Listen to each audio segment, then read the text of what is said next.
So here is a Fluke 8022B. Now I really wasn't going to do a video on this. I really just bought it because I wanted the display.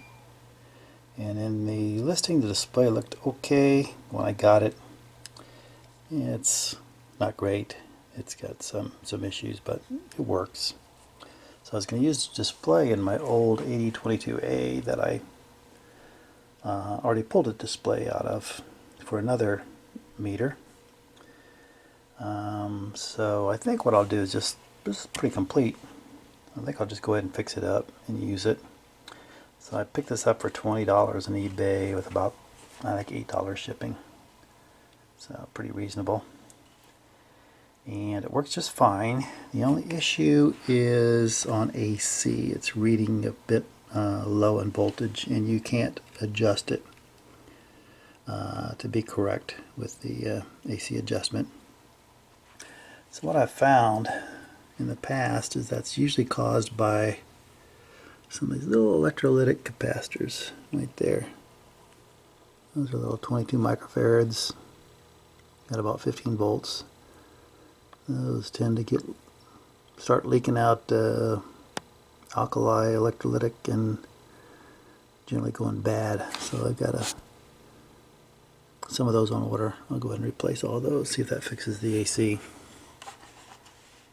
And this one is from, let's see, what's it say there? What's the date code?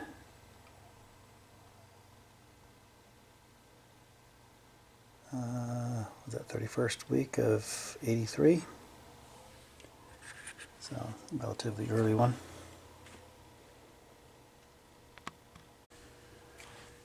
Okay, pop those two capacitors off, and those are 22 microfarad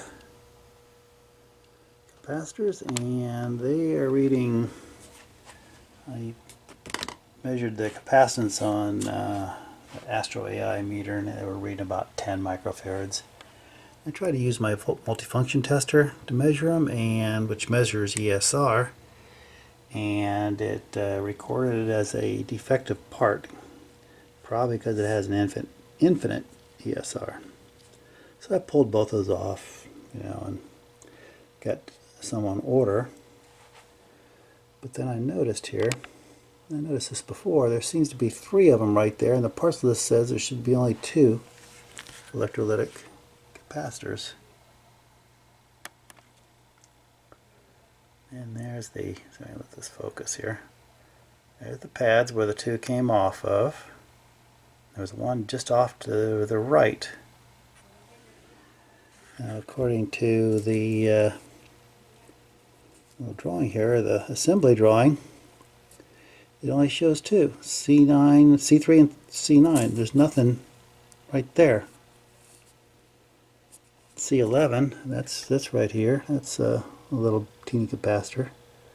So they're all accounted for, but there's an extra one on the board. So I started looking, and I noticed that there's no traces going to that. If I can get this to focus. Yeah, not focusing too close.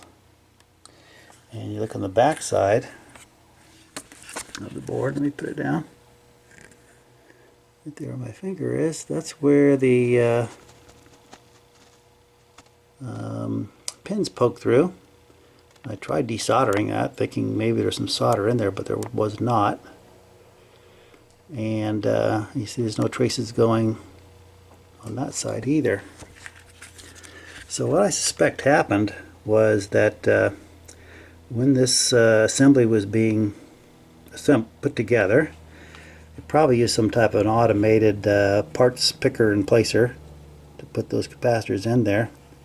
And this thing was off a little bit. And it just poked that thing right through the circuit board. Luckily it didn't hit any traces, so it's just been sitting there for all this time unused.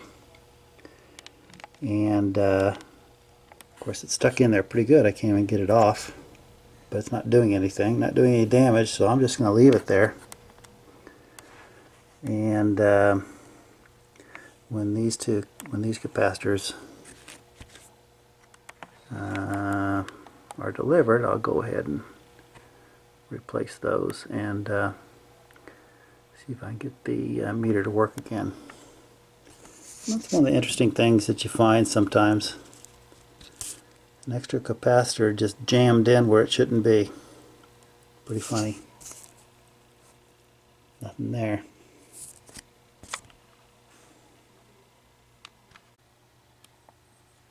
There's the new caps installed. A little taller than the old ones, but they seem to fit. So I'll put this back together and see if the AC works now.